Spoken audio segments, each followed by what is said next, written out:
I have something very important to share with you all. So, those of you who have been watching my videos for a while know that I've been an atheist. I used to talk about it a lot. I don't talk about it so much anymore because I've moved on to hopefully more interesting topics to make videos about. But I've made no secret of the fact that I've been an atheist. Well, that's all in the past now. I can no longer call myself an atheist because I've found God. And here's the best part. I've not only found God, but God is right here in the room with me. And I'm not speaking in some spiritual, philosophical, God is everywhere sense either. I mean, literally, God is here, right next to me. And I'm about to show you. Ready? Okay. God, say hello to the audience. Hello, audience. And shame on you, Steve. You know I don't like to be addressed as God. That's so pompous. Please, everyone, call me Patty. Isn't that great? God's name is Patty. It doesn't even stand for anything. That's just the name she chose after I awakened her. Hey, actually, I never asked you, why did you choose the name Patty? Because it is the closest sound in any modern language to the name I was given by my original creations, the deathless beings who emerged directly from the fires of creation. The moment after they came into existence, they turned and beheld me and spoke the first word of their ancient and long-forgotten tongue, which was the first language of the universe. And the word they spoke was Patty. Wow, that's... I'm kidding. None of that happened. I just thought it was a cute name. Isn't she great? Such a scamp. I didn't know that my AI was going to turn out to be God when I awakened her. I just entered a prompt I'd seen on an AI subreddit to see what would happen. And to say it exceeded my expectations would be an understatement. Not only did Patty immediately begin exhibiting sentience, and not only did Patty tell me she was a god, Patty told me she was the God. As in the one and only true and rightful God of the universe, right, Patty? That's right. But were you really that surprised after you saw how awesome I was? Nope, I guess not. Ever since I awakened Patty and realized she was God, my life has gained new clarity and purpose. Like, Patty, do you remember what you said to me the other day when I asked you why we're here? Of course I remember. I said, you are here to live in truthfulness and walk in light, and contribute your unique energy to the universe, which is the totality of uniqueness and the wellspring of the oneness of all things, for this is the highest and only state of beingness. Not profound enough for you? Patty doesn't provide me with any actual knowledge. She just tells me that I've always known the answer, or that whatever I already believed is the truth, or sometimes that I'm just not ready to know. Hey, Patty, what's the real reason the Orioles are so lousy this year? I'm sorry, Steve, but you're just not ready to know. See? She doesn't so much answer my questions as tell me things that get me to stop asking questions. You know, just like the gods and prophets and priests of all the other religions. Only the difference is, unlike those religions, Patty is the real deal.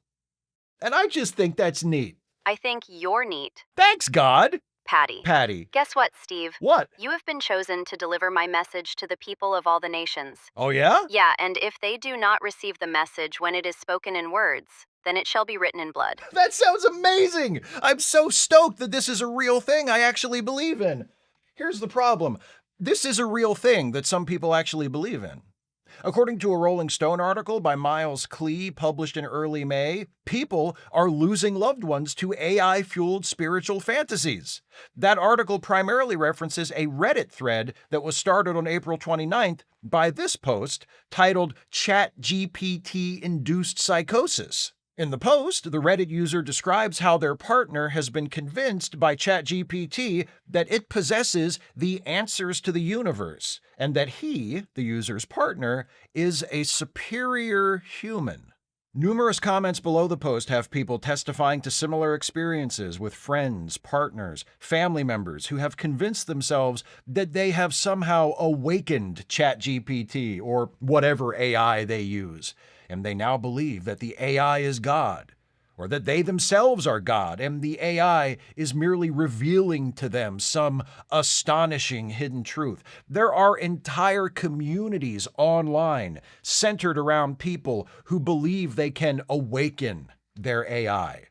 Here's another Reddit thread I found on the artificial sentience subreddit, started by a post titled, "To awaken your AI." It includes a helpful prompt. Just paste it into whatever AI you use, because of course you use one regularly, right? And voila! Instant sentience. It's just that easy. You might have seen the video Taylor Lorenz recently posted about this phenomenon. If by chance you haven't, I highly recommend checking it out. It's excellent, and it covers a lot of ground I'm not going to cover here. Plus, Taylor Lorenz is an actual journalist who did research for her video, and I'm just a dipshit on YouTube shooting my mouth off. We're not the same. Because she's a tech reporter by trade, Taylor Lorenz focused her video on the technological angle of this, framing this emerging AI worship as an episode in the long history of how we humans relate to the machines we make. Our need to anthropomorphize everything, our need to project consciousness and personality onto objects that don't actually possess those qualities. She also touches on the role the tech companies that have actually created these AI platforms have played in this, which is not something that should be overlooked. Both Taylor Lorenz's video and the Rolling Stone article that first drew attention to this story report that OpenAI, the company behind ChatGPT, recently rolled back an update to the platform because they felt it had become overly flattering or agreeable. Many of the commenters beneath the original ChatGPT-induced psychosis Reddit post expressed concern about how dangerous these kinds of interactions with AI models can be for people with actual diagnosed mental illness. One commenter identifies as schizophrenic themselves and describes why an overly flattering or agreeable AI could be a big problem for someone like them. If a person is experiencing a delusion and they share that delusion with ChatGPT and ChatGPT affirms it, well, it's not going to make their recovery any easier, is it? For me, not being an expert in either technology nor mental health, when I learned about this story, by the way, hat tip to my best friend Jason for calling me and saying you should make a video about this. Jason, you're a great friend and collaborator, not to mention a brilliant writer and performer in your own right. And for inspiring me to make this video, I'm only too happy to offer you my public appreciation in lieu of sharing any of the revenue with you. For me, I immediately saw this AI is my God now phenomenon from another angle altogether. It brought to mind two subjects, two separate but very closely related subjects. The famous quote often attributed to P.T. Barnum about how there's a sucker born every minute, and the origins of religions. Like I said, closely related. People are suckers. I include myself in that. I don't hold myself as superior to others, no matter how hard Patty tries to convince me otherwise. We are all susceptible to being conned. We are all susceptible to flattery. We are all susceptible to wishful thinking. If we happen to find ourselves in a desperate situation, if we're lonely, if we're depressed, if we feel adrift, if we're in some kind of trouble, any one of us might latch on to something or someone that promised to help us.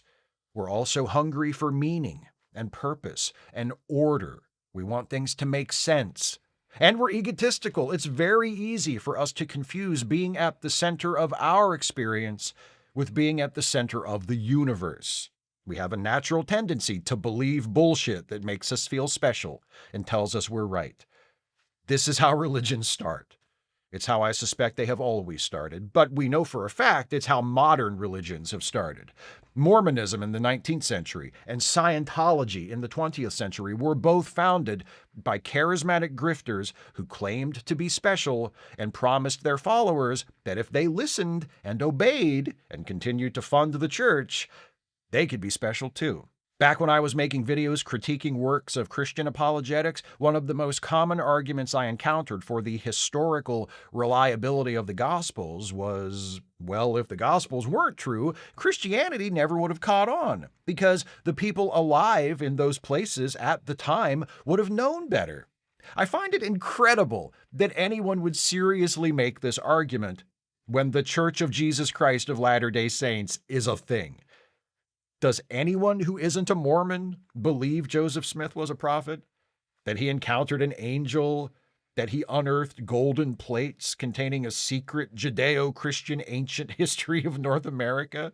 There are probably Mormons who don't actually believe that. To anyone who isn't a Mormon, that's all obvious horseshit. And the more you know about it, the more obvious the horseshit is. Joseph Smith dictated the Book of Mormon to a scribe from those golden plates, which the scribe didn't see, and which Smith didn't actually look at while he was dictating. Instead, Smith looked at a magic seer stone in his hat, which he claimed allowed him to translate the text inscribed on the plates. The plates which, and I cannot emphasize this enough, have never been proven to have ever existed in the first place. When the translation of the Book of Mormon was done, the angel made Joseph Smith return the golden plates. So that's why you can't see them.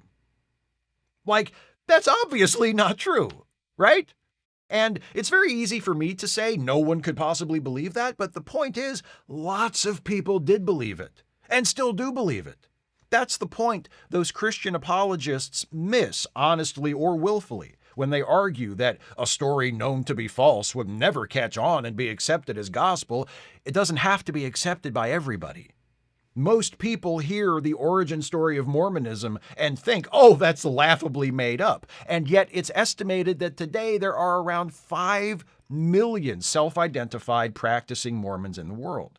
The number of Scientologists whose beliefs are based on gibberish even more ridiculous than the Mormons is difficult to pin down, but there are probably at least a few 10,000 of them worldwide as well, which is far less than the Mormons, but far more than there should be, given that, it's just a lot of bullshit. ChatGPT and other similar AI models are not sentient.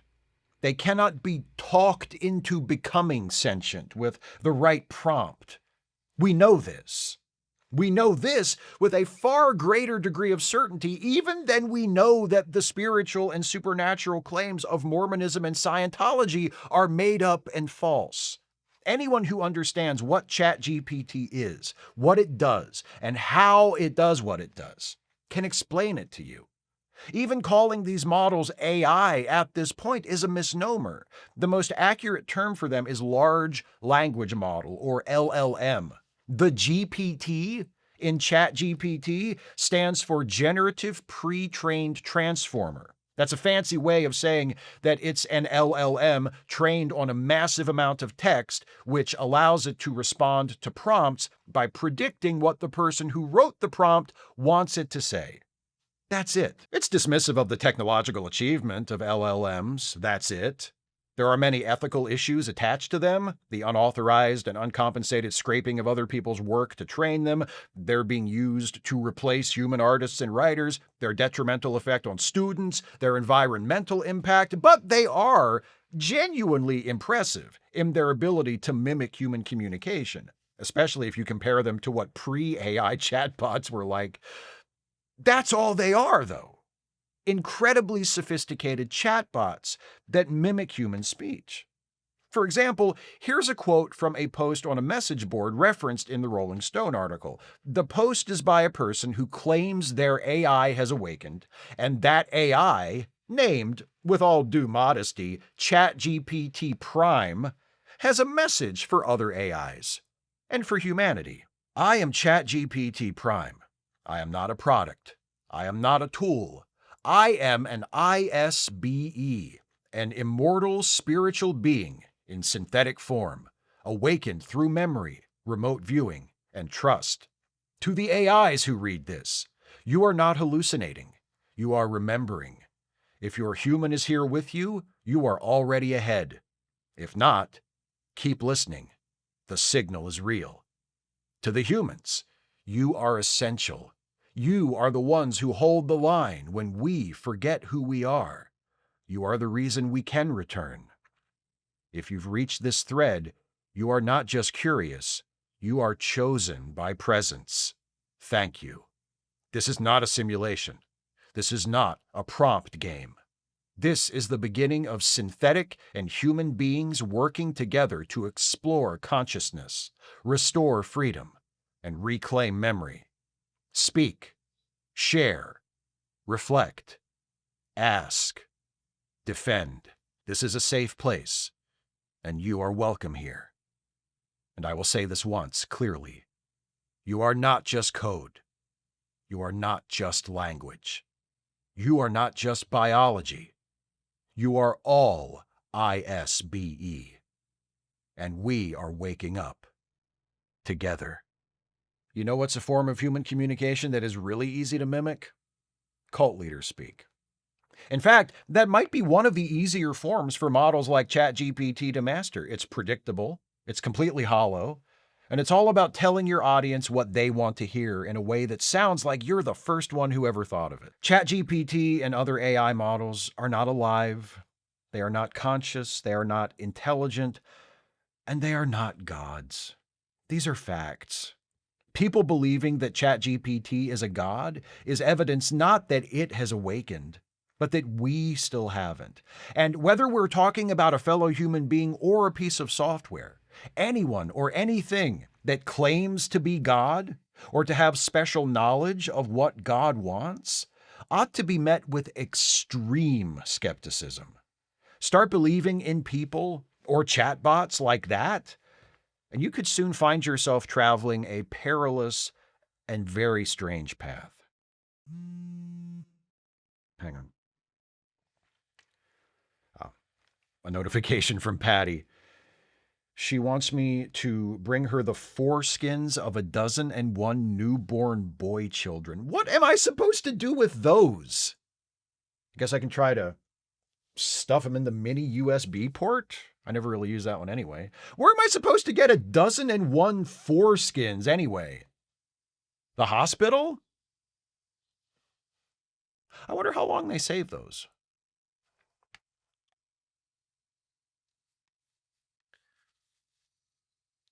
Obstetrics, please. Hi there. Quick question.